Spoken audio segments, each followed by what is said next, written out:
Hey guys, what's going on? It's Jacob Doodle here. So I thought it'd be a pretty fun idea to do a couple of videos here. One focusing on the wingers and the other one focusing on a second line center.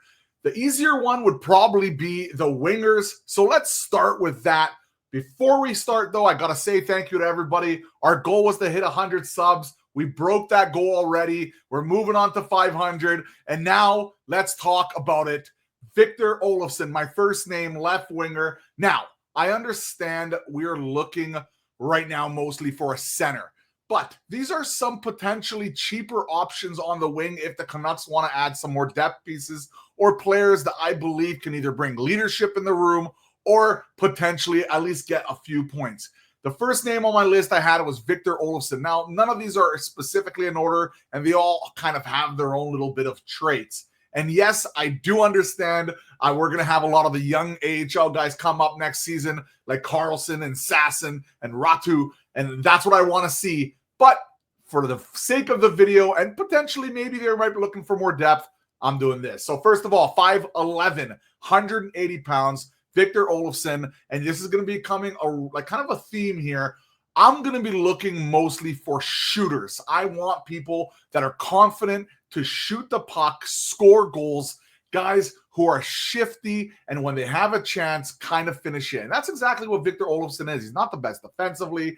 He's not the best playmaker in the world. Doesn't maybe have the greatest motor, but when he gets in offensive positions, he scores. He had 15 goals and 14 assists, 29 points, plus 17, and 56 games last year. This is someone that I believe could be fit pretty nicely on the left side, either on the third line or even on the second line if they really wanted to move some people around. Now, of course, we have Kane on that left side and we have DeBrusk on that left side. So it's just something to think about. Next player is Jeff Skinner. You know, he had up and down playoffs for the Oilers. He was sat a bunch of games. You know, even during the regular season, he was just kind of up and down. But the guy does have a decent motor. And once again, he can score. This is another shooter, is another scoring type player. Again, I don't think he would cost an arm and a leg, and this is going to be a theme with all these guys. All these guys I'm about to name, I don't think are going to be really expensive. Probably Olofsson will probably be the most expensive out of all of them.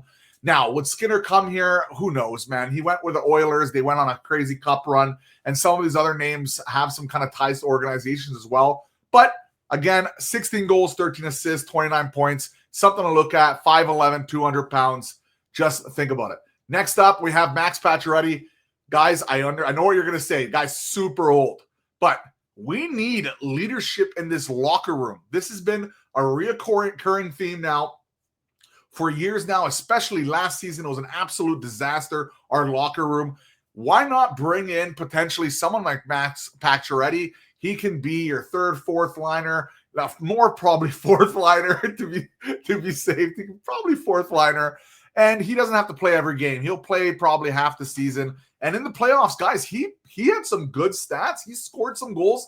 He put up some decent numbers in the playoffs. And in 37 games in the regular season, he had 13 points, 5 goals, 8 assists. Just someone to look at again. He's 6'2", also 217 pounds. He's more of a leadership kind of guy.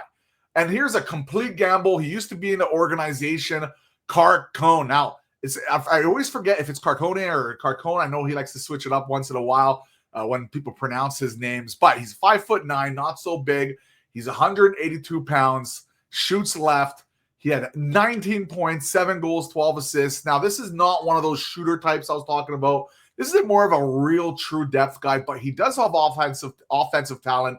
And the one thing this guy has a lot more than all the other 3 guys I mentioned is this guy has a motor. This guy has a motor to him. He really plays fast and strong when it comes to skating specifically. Probably the best skater out of all of the guys I've mentioned. So those are the wingers I'm kind of looking at. Again, guys, these are like, we don't really need a winger. It's always nice to have some depth. Out of all of those guys, because of that fact alone, I would probably want to go with the locker room guy and go maybe with Max Patcheri here. He would be super cheap if he actually wanted to come here, and he would bring a lot of leadership in that locker room, and he wouldn't be playing regular shifts with us. So I think it would be kind of nice to see him around. And he can also mentor a lot of the young guys that we do have, like Carlson, like Sasson and Ratu, and of course, like Kuramaki. So just something to think about for the wingers. And now we're going to be talking a little bit about the centers. Thanks for watching the video, guys. I really appreciate it. Subscribe, like, you know the drill. Thanks, guys. Cheers.